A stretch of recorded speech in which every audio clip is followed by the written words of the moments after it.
কত বাদশাহী তো মাটির নিচে শেষ হয়ে গেল, কত জমিনই তো কত যুবককে অস্তিত্বহীন করে দিল। এটাই সত্য। আজল নে না ছোড়া কেসরা না দারা, মৌত আজ পর্যন্ত কাউকে ছাড়ে নাই। মৌতকে ফাঁকি দেওয়া যায় না, ওভারটেক করা যায় না। কোরআন এটাই বোঝায়, ইউদরিকাল মৌত, মৌত তোমাকে ধরবেই ধরবে। সীমারেখা আসতে দাও, থাবা আসতে দেরি হবে না। ভাগবে তো ভাগবে কোথায়? আইনাল মাফার। কোরআন বুঝাইতেছে তুমি কোথায় ভাগবে, তো আল্লাহ আবার বুঝাইতেছে যেখানেই ভাগবে ইল্লা বিসুলতান, আমার রাজত্বের বাহিরে তোমার যাওয়ার ক্ষমতা নাই। যদিও নাকি পালাও তুমি আকাশেতে লাগিয়ে সিঁড়ি, সিঁড়ি লাগায় আকাশে চলে গেলেও লাভ হবে না, কারণ আল্লাহ নিজেই বলতেছে আনা মা কুম আইনা মা কুনতুম, তোমরা যেখানে যাবে ওইখানে আমি তোমার সাথে হব।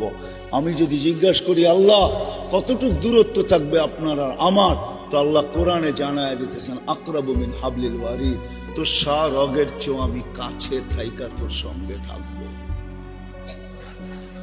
আমাকে পৃথক করতে পারবি না, চলে যেতে হবে। বিদায় যে যে ক্ষেত্রে আসি পাবেন। আজকে যুবক তোমার পায়ে হাত রেখা বলে তুমি ভাবো, তুমি আল্লাহর কাছে মূল্যায়িত।